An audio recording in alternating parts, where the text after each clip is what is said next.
فقت کھو دے گا، عدالتیں اپنی فقت کھو دیں گی۔ اس لیے کہ اس وقت جو ٹرینڈ چل رہا ہے وہ یہ ہے کہ آپ کی مرضی آئے گی تو آپ عدالت کے حکم کے اوپر عمل درآمد کریں گے، نہیں آئے گی تو اٹھا کے ردی کی ٹوکری میں پھینک دیں گے۔ اس طرح سے عدالتیں نہیں چل سکتی، اس طرح سے آئین نہیں چل سکتا۔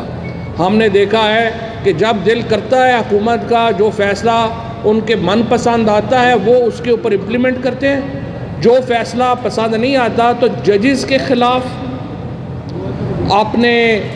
جو جج جو بینچز میں بیٹھے ہوئے ہیں ان کے خلاف ایک پوری کیمپین لانچ کر دی جاتی ہے اور جوڈیشری کو بیک فٹ پہ کرنے کی کوشش کی جاتی ہے۔ جس طریقے سے چیف جسٹس پاکستان کے خلاف،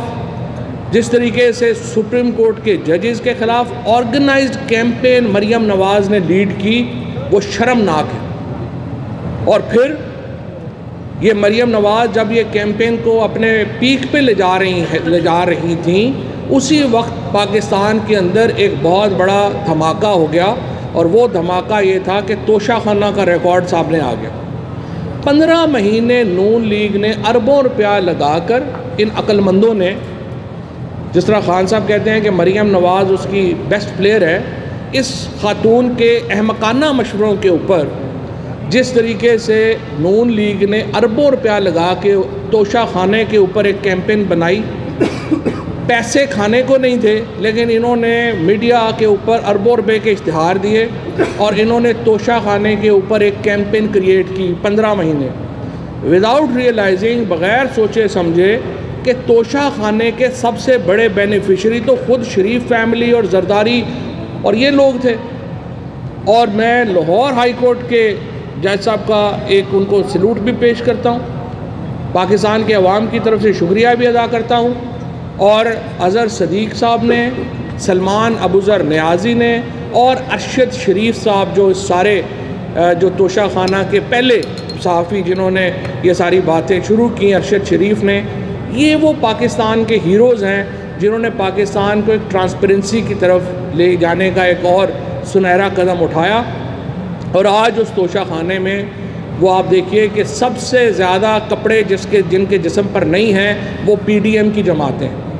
آج نون لیگ اور پیپلز پارٹی جو ہے وہ اس حمام میں مکمل طور کے اوپر ننگے کھڑے ہیں،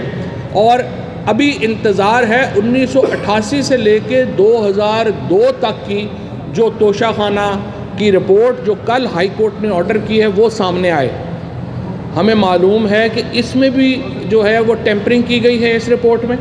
اور جو 1988 سے 2002 کی یا 1990 سے 2002 کی رپورٹ ہے اس کو بھی ابھی سے ٹیمپر کیا جا رہا ہے۔ لیکن جو کچھ بھی آپ کے سامنے آئے گا وہ ان کے پول کھولنے کے لیے کافی ہے۔ اب پہلی بات تو میں یہ نواز شریف کو، مریم نواز کو اور ان کو یہ کہنا چاہتا ہوں کہ وہ ایک ریٹن اپالوجی کریں عمران خان صاحب سے اور بیگم بشرا صاحبہ سے کہ جس طریقے سے انہوں نے یہ ایک کیمپین ان کے خلاف سرکاری پیسوں سے چلائی۔ دوسرا، مجھے نوٹس بھیجیں ایف آئی اے نے کہ میں یہ کیوں کہہ رہا ہوں کہ مریم نواز جو ہیں ان کو آپ نے یہ کہہ رہے ہیں کہ تحقیقات ہونی چاہیے کہ انہوں نے گھڑیاں لیں یا توشہ خانے سے جو چیزیں لیں۔ میں ایف آئی اے کو کہنا چاہتا ہوں آپ مجھے ایک نہیں 100 نوٹس بھیجیں مریم نواز کے خلاف تحقیقات، اگر آپ نہیں کریں گے ہم آ کے کروائیں گے۔ تحقیقات تو ہونی ہے، کوئی بھی ادارہ، اور یہ جو ایف آئی اے نے جو حرکت کی ہے اس سے آپ اندازہ لگا لیں کہ پاکستان کے اداروں کو کس قدر تباہ اور برباد کر دیا گیا ہے۔ آج ایف آئی اے کا ادارہ ایک جو مریم نواز کا منشی ہے جس کو ٹویٹ کیا اس نے